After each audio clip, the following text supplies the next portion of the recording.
तो बच्चों लोग, आप लोग केमिस्ट्री में बहुत सारे एक्सेप्शन सुनते होंगे, ठीक है। तो केमिस्ट्री को कभी भी एक्सेप्शन की तरह मत ट्रीट करना। पॉइंट ये है कि कभी भी केमिस्ट्री को आप एक्सेप्शन की तरह ट्रीट नहीं करोगे। बहुत लोग, आप लोग जूनियर सीनियर से किसी से सुनोगे केमिस्ट्री में बहुत सारे एक्सेप्शन होता है, ठीक है। कभी कभी आप लोग कोटा फैक्ट्री अगर देखे हो तो कोटा फैक्ट्री में भी एक सीरीज चला हुआ था, उसने बोला है केमिस्ट्री में बहुत सारे एक्सेप्शन होता है, याद करना बहुत मुश्किल है। तो ये सारा एक मिथ है, ठीक है। तो केमिस्ट्री में एक्सेप्शंस नहीं होते हैं। पॉइंट है कि हम गलत तरीके से चीजों को पढ़ रहे होते हैं। अगर हम बात करेंगे ह्यूमन बिहेवियर का, बात करेंगे ह्यूमन बिहेवियर का, तो ह्यूमन बिहेवियर को किसी फॉर्मूला से आप नहीं निकाल सकते हो। ह्यूमन बिहेवियर किसी फॉर्मूला या किसी मैथमेटिक्स पे भी नहीं डिपेंड करता है। आप हर मोमेंट पे एक अलग चीज सोचते हो, आपका हर मोमेंट पे क्या होगा, अलग थॉट्स आएगा, ठीक है। तो हम लोग ह्यूमन जो है वो किससे बने हैं? तो हम लोग का अगर माइक्रोस्कोपिक व्यू देखा जाए तो हम लोग भी बने हुए एटम, एटम से बने हुए हैं। एटम मॉलिक्यूल से डीएनए बनता है, डीएनए से हम लोग बने हुए हैं। तो जो बिहेवियर हम लोग बाहर शो करते हैं, वही बिहेवियर क्या होगा, एटम अंदर शो करेगा। वही बिहेवियर क्या होगा, एटम अंदर शो करेगा। तो केमिस्ट्री एक एक लिविंग साइंस है, ठीक है। केमिस्ट्री स्टैटिक साइंस नहीं है, लिविंग साइंस है। तो केमिस्ट्री में बाय बॉन्ड क्या है ना, हर मॉलिक्यूल अपने एक अलग तरह से बिहेव करना चाहता है, ठीक है। तो उस अलग अलग बिहेवियर को हम, अब के लिए हम लोग पास मैथमेटिक्स डिफाइन नहीं है। तो जिसको हम डिफाइन नहीं कर सकते तो उसको हम एक्सेप्शन नहीं बोल सकते हैं, ये बात हमेशा रखना। तो बहुत सारे बुक्स में लिखा है एक्सेप्शन है, तो बेटर है कि हम लोग स्टडी को एक्सेप्शन की तरह ट्रीट करके नहीं पढ़ने वाले। हम लोग क्या करेंगे, हम लोग डेटा देखेंगे, ठीक है। सबसे, आप लोग मेडिकल साइंस पढ़ने वाले हो तो मेडिकल साइंस में भी क्या होता है, बहुत सा डेटा हम लोग ऑब्जर्व करते हैं। डेटा के बेसिस बोलते हैं कि ऐसा चीज होने वाला है, ठीक है। इस तरह से चीज हो सकती है।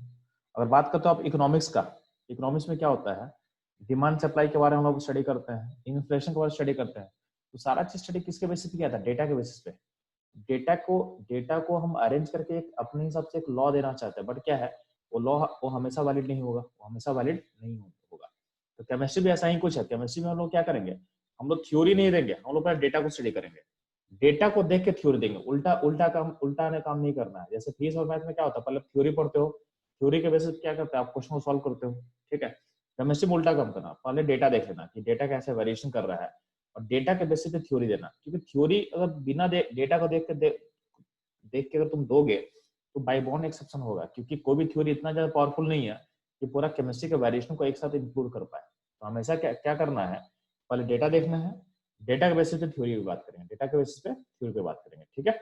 अब ध्यान देना, जब बात कर रहे थे हम साइज का, जब बात कर रहे साइज का, तो साइज का हम जनरेट पढ़ चुके हैं। साइज का जनरेट क्या था बच्चे लोग, तो साइज का जनरेट क्या है, तो साइज का जनरेट क्या था अपने पास, बता दिया था कि अगर साइज का हम बात करते हैं तो आपके पास क्या होता है, along द पीरियड होता है, एंड ऑन द ग्रुप होता है। along द पीरियड में क्या था, साइज इंक्रीज करता है, और डाउन द ग्रुप में क्या था, साइज डिक्रीज, सॉरी मैं रिवर्स बोल रहा हूँ। along द पीरियड में साइज क्या होता है, डिक्रीज करता है, और डाउन द ग्रुप में क्या होता है, साइज इंक्रीज करता है, ठीक है। हम बात किए थे कि जब एक स्पेशल केस नोबल गैसेस का, तो नोबल गैसेस का किसी पीरियड में सबसे छोटा होना चाहिए था नोबल गैसेस को। बट हम क्या बोले कि नोबल गैसेस का रेडियस हाईएस्ट होता है किसी भी पीरियड में। इसका रीजन क्या हो गया, इसका रीजन हो गया क्योंकि नोबल गैसेस का जो रेडियस होता है वो बाय डेफिनेशन क्या होता है, लार्ज होता है। क्योंकि नोबल गैसेस के लिए कौन सा रेडियस डिफाइन किया गया था, तो नोबल गैसेस के लिए डिफाइन किया गया था वैन डर वाल रेडियस। क्या डिफाइन किया था चलो, तो नोबल गैसेस के लिए डिफाइन था अपने पास वैन डर वाल रेडियस। तो इसलिए क्या होता है, वो लार्जेस्ट होता है किसी भी पीरियड में। तो ये पॉइंट है, आपको याद रखना था, ठीक है। और ध्यान देना, और क्या एक्सेप्शन हो सकता है तो भी कहते हो, मतलब एक्सेप्शन क्या है, और हमको क्या जानना है जो मेरे जनरल ट्रेंड को ओबे नहीं करेगा, जो जनरल से डिफर करेगा। तो ध्यान देना, सबसे सबसे इंपॉर्टेंट ग्रुप अपने पास केमिस्ट्री में, ये हमेशा रखना, जो ग्रुप 13 है ना, ग्रुप 13 बहुत इंपॉर्टेंट है। ग्रुप 13 बहुत जगह आएगा। जो ग्रुप 13 जो होता है वो रूल को बहुत जगह डिसओबे करता है, मतलब जो रूल आप पढ़ते हो उसको ओबे हमेशा नहीं करता है, ठीक। तो ग्रुप 13 पे ध्यान देना। अब जो हम बात करेंगे तो हमेशा बात करते हैं डेटा पे, तो ध्यान देना, अगर हम बात करते हैं ग्रुप 13 का, तो ग्रुप 13 में एलिमेंट्स कौन कौन होता है बच्चे लोग, तो ग्रुप 13 में एलिमेंट्स क्या क्या होता है, तो क्या होता है बच्चे लोग, अगर बात करते हैं एलिमेंट्स का, तो एलिमेंट्स से ध्यान दे, एक बार देख लेते हैं हम लोग। एलिमेंट्स अगर मैं यहाँ पे लिख दे रहा हूँ ग्रुप 13 का आपके लिए, तो ग्रुप 13 का एलिमेंट क्या होता है, पहला होता है बोरोन, पहला तो बच्चे लोग क्या, बोरोन, ग्रुप 13 का अगर बात करोगे चलो, तो बोरोन होगा। बोरोन के बाद क्या होता है? Aluminium, gallium, indium, thallium. ठीक है, सारे का एटॉमिक नंबर क्या क्या होगा? तो एटॉमिक नंबर लिख देते हैं। बोरोन का क्या था? 5 होता है।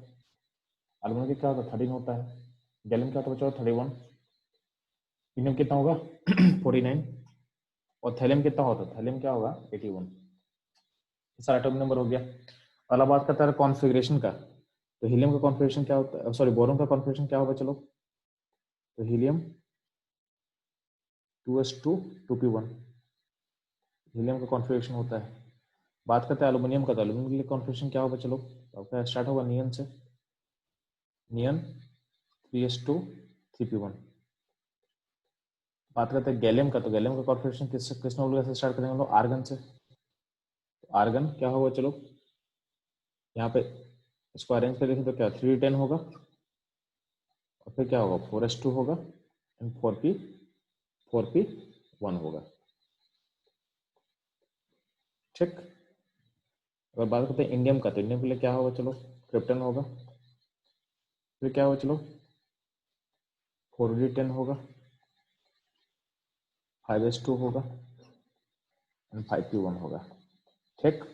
बात करते हैं थैलियम का कॉन्फ़िगरेशन, क्या होगा? थैलियम के लिए क्या होगा? चलो, जेनन 4f14 होगा, फिर क्या चलो होगा? 5d10, फिर क्या होगा? 6s2 6p1। इसका कॉन्फ़िगरेशन हो गया। ठीक। बाय डिफॉल्ट क्या है? बाय डिफॉल्ट एक्सपेक्टेशन क्या था मेरा? एक्सपेक्टेशन क्या था मेरे पास? एक्सपेक्टेड क्या था? एक्सपेक्टेड था जैसे से आप बोरोन से नीचे जाओगे, बोरोन से नीचे जाओगे, तो आपका साइज क्या होना चाहिए? नीचे से क्या साइज बढ़ना चाहिए था? साइज बढ़ना चाहिए था, साइज इंक्रीज होना चाहिए था। यानी बोरोन से बड़ा एल्युमिनियम होगा, एल्युमिनियम से बड़ा गैलियम होगा, गैलियम से बड़ा इंडियम होगा, और लास्ट में क्या होगा? थैलियम होगा। ऐसा चलना चाहिए था। बट ऐसा होता है क्या? ऐसा होता है क्या? तो चेक करते हैं एक बार। पहले आपको दिखाते हैं कि ऐसा होता है कि नहीं होता। तो देखने के लिए सबसे बेस्ट है, आप एनसीईआरटी का बुक खोलोगे, अपना क्लास 11th का पार्ट 2 बुक।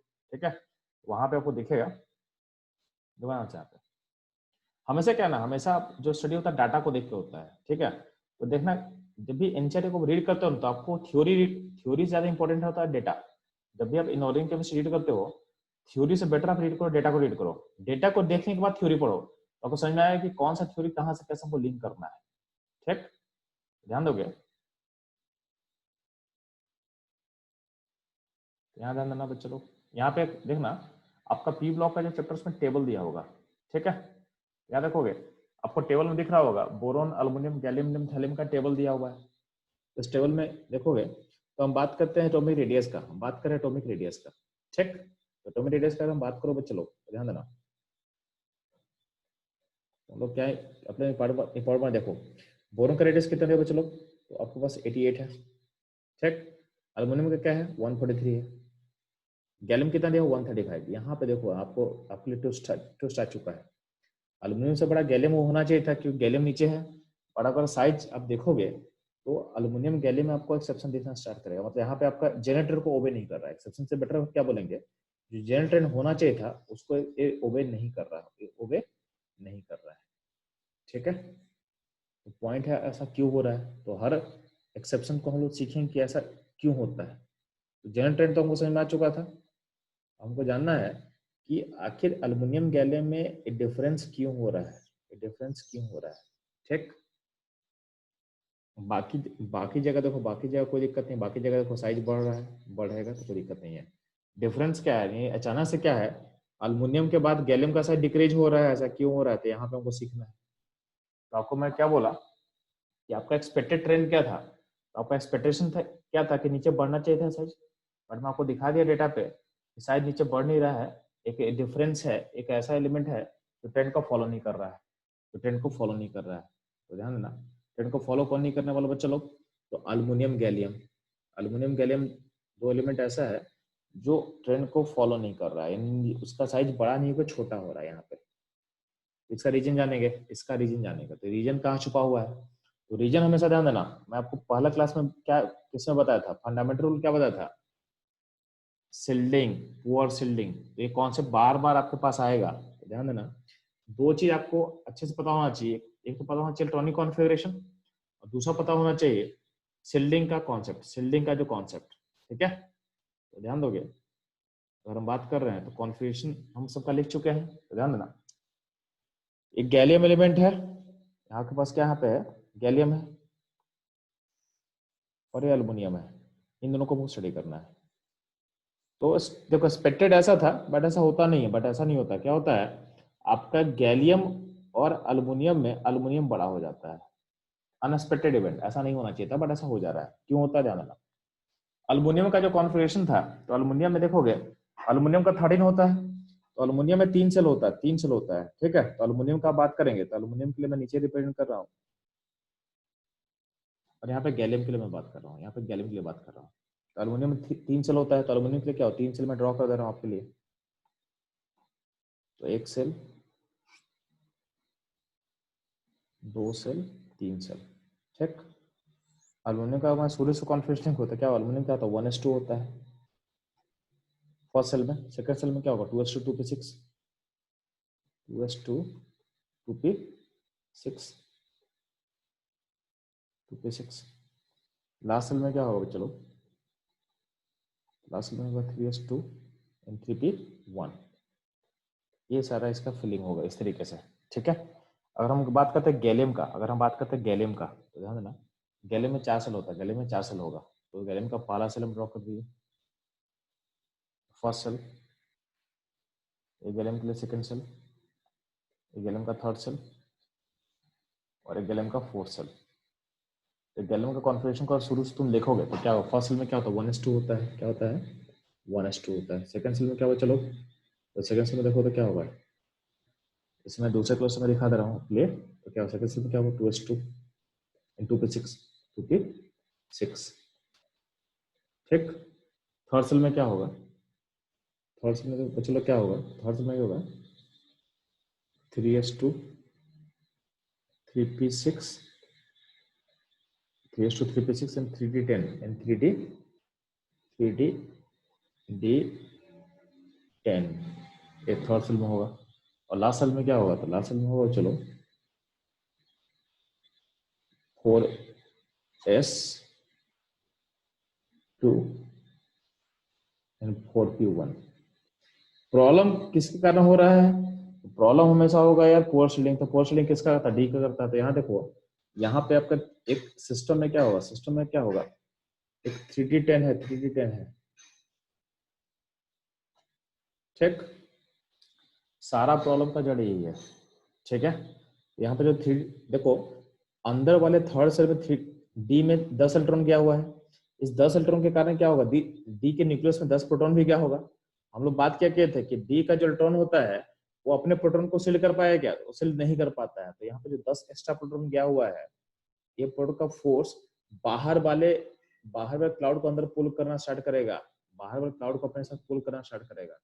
पुल करेगा तो क्या होगा, साइज क्या होगा, साइज डिक्रीज करेगा, साइज क्या होगा, डिक्रीज करेगा। ध्यान देना, फिर से मैं बोल रहा हूँ कि गैलियम के साथ प्रॉब्लम क्या होता है कि पहली बार गैलियम में 3d10 फिलअप हो गया, डी पहली बार फिलअप हुआ, ठीक है। और डी का जो इलेक्ट्रॉन होता है उसको, उसका प्रोटॉन जो है उसको बैलेंस नहीं कर पाता है, यानी डी में 10 जो इलेक्ट्रॉन है उसके कारण प्रोटॉन न्यूक्लियस में होगा, उस प्रोटॉन का जो फोर्स है, प्रोटॉन का जो फोर्स है बाहर के क्लाउड को अट्रैक्ट करना स्टार्ट करेगा। एज ए रिजल्ट क्या होगा, जो टोटल क्लाउड क्या श्रिंक करेगा, श्रिंक करके क्या होगा, साइज क्या होगा, साइज छोटा हो जाएगा। तो due to poor shielding of D electron, due to poor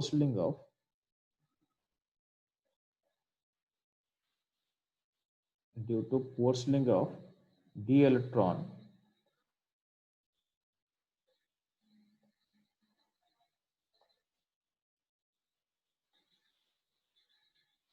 ठीक है, ऑफ डी इलेक्ट्रॉन,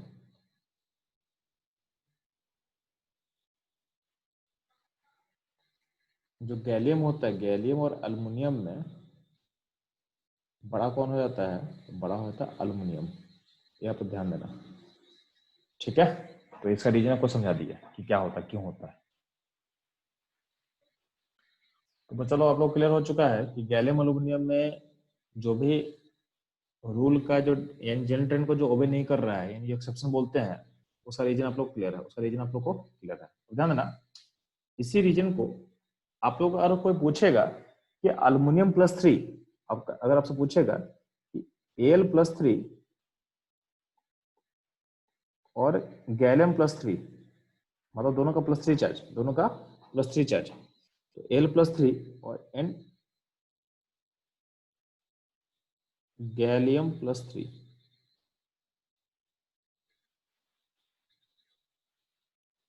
ठीक है। तो अल्युमिनियम +3 चार्ज होगा और गैलियम +3 चार्ज होगा। बोलेगा इनमें साइज को इसमें साइज को कंपेयर करो, इसमें साइज को कंपेयर करना अगर बोलेगा तो कैसे कंपेयर करोगे, तो ध्यान देना।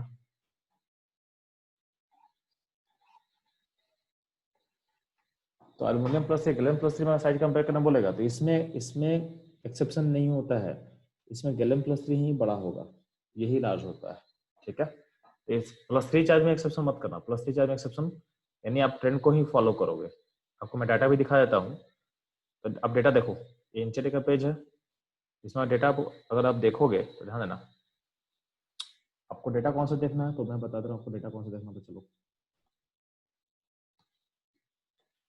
ध्यान में बच्चों, हम बात करते हैं डेटा का। तो डेटा आप चेक करोगे तो यहाँ पे देख, यहाँ पर आपको डेटा दिखेगा, डेटा कौन सा दिख रहा है, तो यहाँ देखोगे आयनिक रेडियस करके डेटा होगा आपके पास, इस डेटा को आप चेक करो, इस डेटा को आप चेक करना। तो देखना बोरोन के लिए कितना दिया, 27 दिया हुआ है, अल्युमिनियम में कितना दिया, 53.5 दिया हुआ है, गैलियम कितना दिया, 62 दिया हुआ है। तो आयनिक रेडियस में एक्सेप्शन नहीं है, यानी +3 वाले डेटा में एक्सेप्शन नहीं है, ठीक है। तो ये आपको ध्यान सेट करना कि एल्युमिनियम गैलियम पूछेगा तो गैलियम छोटा होता है, एल्युमिनियम बड़ा होता है।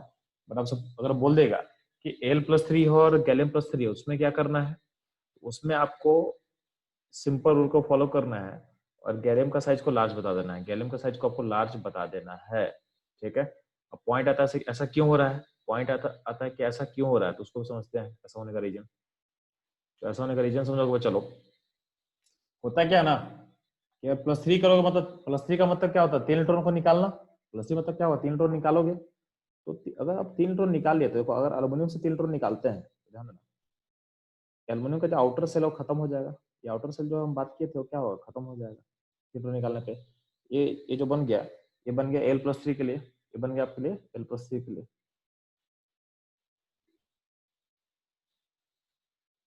तो ध्यान दोगे, तो ये बन गया आपके लिए अल्युमिनियम +3 का, ठीक।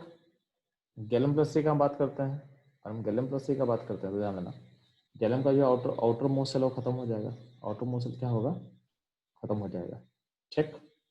आउटर मोस्ट सेल खत्म हो जाएगा तो ये बचेगा, तो बचा हुआ जो पार्ट है वो क्या होगा, गैलियम होगा। गैलियम+3 के लिए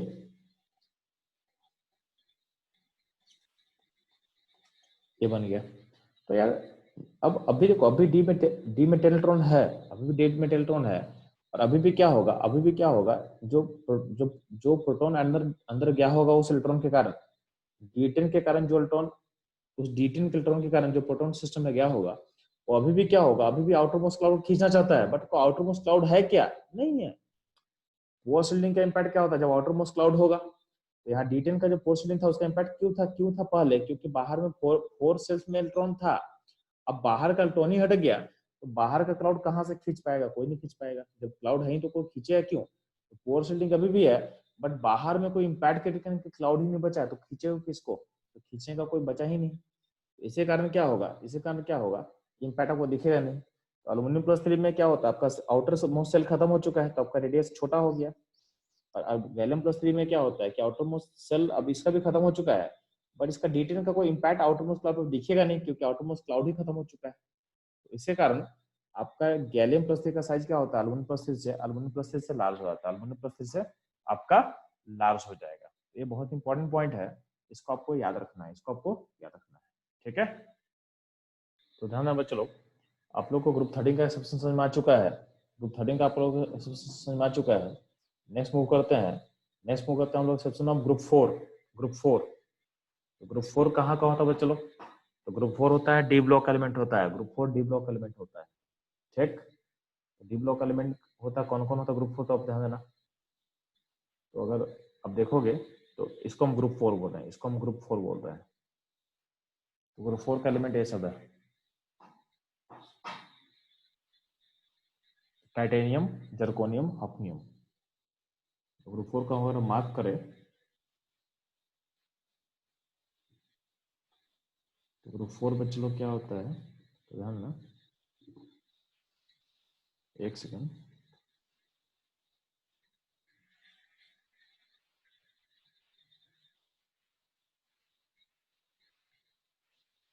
ध्यान देना, इसको मैं ग्रुप 4 बोल रहा हूँ, ये ग्रुप 4 आपका है। इसमें से काम का एलिमेंट क्या है, टाइटेनियम है, जर्कोनियम है और हॉफनियम है। टाइटेनियम है, जर्कोनियम है और हॉफनियम है, ठीक है। तो इसका साइज में क्या होगा, इसका साइज नीचे नीचे क्या होना चाहिए, नीचे आपका साइज बढ़ना चाहिए था, नीचे आपका साइज बढ़ना चाहिए था, ठीक है। बट ऐसा होता है क्या, तो ऐसा होता है क्या, तो ऐसा नहीं होता, ऐसा नहीं होता है, ठीक है। इसका देखते हैं, इसका भी डाटा देखने की कोशिश करते हैं, इसका भी डाटा को हम देखने का कोशिश करते हैं, ठीक है। तो हम लोग ग्रुप 13 का सेशन कवर कर चुके हैं, चलो नेक्स्ट सेशन होगा ग्रुप 4 में, ठीक है। बात करते हैं ग्रुप 4 का।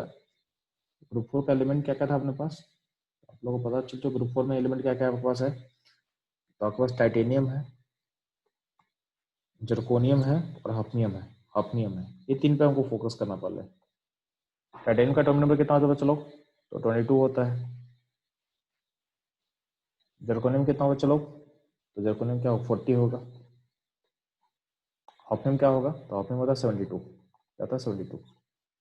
एक्सपेक्टेड क्या था, एक्सपेक्टेड क्या था बच्चा लोग, एक्सपेक्टेड क्या था कि नीचे से क्या होगा, साइज बढ़ना चाहिए था। एक्सपेक्टेड क्या था, एक्सपेक्टेशन मेरा क्या था बच्चा लोग, तो नीचे आएगा, नीचे से आपका रेडियस बढ़ना चाहिए, एक्सपेक्टेशन तो ही था हम लोग का ना। अब होता क्या है, लेकिन एक्चुअली क्या है, एक्चुअली में होता क्या है, एक्चुअली क्या है कि जो जर्कोनियम है, जर्कोनियम और हॉफनियम में अगर चेक करोगे आप लोग, जर्कोनियम का जो वैल्यू होता है रेडियस का, वो होता है 160 पिकोमीटर, 160 पिकोमीटर। और हॉफनियम का वैल्यू होता है 159 पिकोमीटर, 159 पिकोमीटर। ये कहाँ से बोल रहे हैं, तो आपके पास एनसीईआरटी का डेटा है, क्लास 12 का एनसीईआरटी खोलोगे, ठीक है, क्लास 12 का डी ब्लॉक चैप्टर, तो वहाँ पास आपको डेटा मिल जाएगा, ठीक है। यहाँ देखो, यहाँ पे आपको पास डेटा दिया हुआ है, जर्कोनियम है कितना बच्चे लोग, जर्कोनियम दिया हुआ आपका, जर्कोनियम का वैल्यू कितना दिया हुआ है, तो 160 पिकोमीटर है। और हॉफनियम कितना लिया हुआ चलो, तो हॉफनियम आपके पास है 159 पिकोमीटर, 159 पिकोमीटर है, ठीक है। तो आखिर अब पॉइंट है कि ऐसा हो क्यों रहा है, ऐसा हो क्यों रहा है उसको ध्यान देना है। तो फिर से वही तरीका है, पोर शील्डिंग। अब पोर शील्डिंग के बारे में समझने के लिए फिर से हमको क्या लिखना पड़ेगा, हमको कॉन्फ़िगरेशन लिखना पड़ेगा, हमको कॉन्फ़िगरेशन को लिखना पड़ेगा। तो चलो इलेक्ट्रॉनिक कॉन्फ़िगरेशन लिखते हैं दोनों का, दोनों का इलेक्ट्रॉनिक कॉन्फ़िगरेशन लिखते हैं, तो हमको डिफरेंस समझ में आ जाएगा कि आखिर ऐसा क्यों हो रहा है, ध्यान देना। और बात करते हो जर्कोनियम का, टाइटेनियम से स्टार्ट करता है, टाइटेनियम का कॉन्फ़िगरेशन क्या होगा चलो, तो इसका कॉन्फ़िगरेशन होगा आर्गन 3d2 N4s2, ऐसा होगा टाइटेनियम का कॉन्फ़िगरेशन, ठीक है। जर्कोनियम कॉन्फ़िगरेशन क्या होगा चलो, इसके लिए नोबेलाइज कौन सा लेंगे, इसके लेंगे क्रिप्टन, क्रिप्टन, ये क्या होगा 4d2 N5s2, ठीक। हॉफनियम के लिए क्या होगा चलो, तो हॉफनियम के लिए लेंगे जेनन, जेनन, फिर क्या होगा चलो आपका 4f14, फिर क्या होगा 5d2, फिर क्या होगा 6s2, ये होगा आपका किसका, हो जाएगा आपका हॉफनियम का। अब देखो, ये जो सारा सारा प्रॉब्लम क्रिएशन का जड़ कौन सा है, तो जड़ आपका पास जो प्रॉब्लम जो क्रिएट कर रहा है इस प्रोसेस में, वो क्रिएट कर रहा है 4f, ध्यान ना। हॉफनियम में क्या 4f फिलिंग हुआ है, हॉफनियम में 4f फिलिंग हुआ है, यानी f में 14 इलेक्ट्रॉन क्या है, कहाँ का 4 सेल का। और अगर आपको इसको ड्रॉ करके देखें, तो हॉफनियम में 6 सेल है, हॉफनियम में 6 सेल है, और जर्कोनियम में 5 सेल है, जर्कोनियम में 5 सेल है। तो अगर सेल का फिगर बना के देखें आपको, ध्यान देना,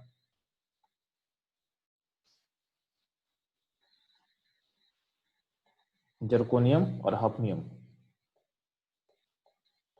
तो जर्कोनियम में 5 सेल है, तो first cell, second cell, third cell,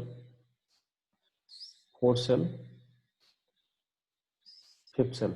hafnium क्या होता है? चलो, एक सेल, दो सेल, तीन सेल, चार सेल, पांच सेल, छह सेल है। ठीक। अब प्रॉब्लम कहाँ था? तो आपके जो फोर्थ सेल है, जो चौथा सेल था हॉफनियम का, उस सेल में क्या हो रहा है? ध्यान ना, उस सेल में एफ सबसेल का फिलअप किया गया था। कहाँ पे? तो आपके फोर्थ सेल में यानी फोर्थ सेल में बस अब दिखा रहा है आपको कि यहाँ पे 4F, यहाँ पे 14 फिलअप है, 4F14 फिलअप है। जब 4F14 फिलअप होगा, चलो तो होगा क्या कि इस 14 इलेक्ट्रॉन के कारण यहाँ पे 14 प्रोटॉन गया होगा न्यूक्लियस में, न्यूक्लियस में 14 प्रोटॉन भी गया एक्स्ट्रा इस F के कारण। इस 14 प्रोटॉन का फोर्स को ये 4F जो है 4F14 सील नहीं कर पाएगा। इसका इम्पैक्ट क्या पड़ेगा? इसका इम्पैक्ट पड़ेगा आउटर मोस्ट सेल पे। आउटर मोस्ट सेल को क्लाउड को क्या करेगा? ये अपने तक पुल करेगा। पुल करके क्या होगा? पुल करके आपका साइज को क्या करेगा? साइज को डिक्रीज कर देगा, डिक्रीज कर देगा। ठीक है। तो 4F14, जो 4F14 है उसके पुअर शील्डिंग के कारण जो हॉफनियम है, हॉफनियम का साइज छोटा होता है देन जर्कोनियम, हॉफनियम का साइज छोटा हो जाता है देन जर्कोनियम। तो साइज का अगर बात करते हो तो साइज में ध्यान देना, रेडियस का बात करते हैं तो रेडियस में जर्कोनियम है और हॉफनियम है, तो छोटा कौन हो जाएगा? तो छोटा हो जाएगा हॉफनियम, बड़ा हो जाएगा जर्कोनियम। इसका रीजन क्या हो जाएगा? इसका रीजन ध्यान देना, इस रीजन के लिए सबसे बेटर वर्ड होगा due to poor shielding of क्या होगा? 4F electron, 4F electron. क्या लिखोगे? Due to poor shielding of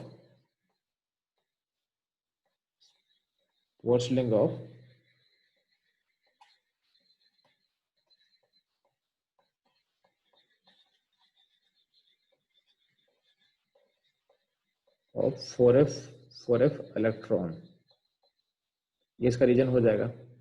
इसी को एनसीईआरटी में ध्यान देना, इसी को एनसीईआरटी में लिखा जाता है। तो एनसीईआरटी में क्लासरूम में एक वर्ड सुनोगे आप लोग, तो इसी पोर शील्डिंग के लिए एक नया वर्ड दिया गया है। इस पोर शील्डिंग को कभी कभी बोलते हैं हम लोग लैंथेनाइड कॉन्ट्रैक्शन। क्या बोलते हैं?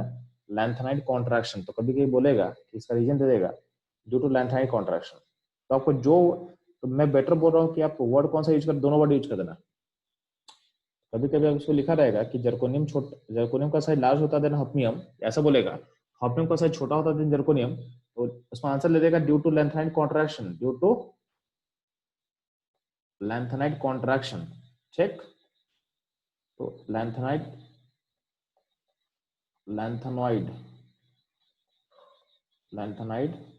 कॉन्ट्रैक्शन। ठीक।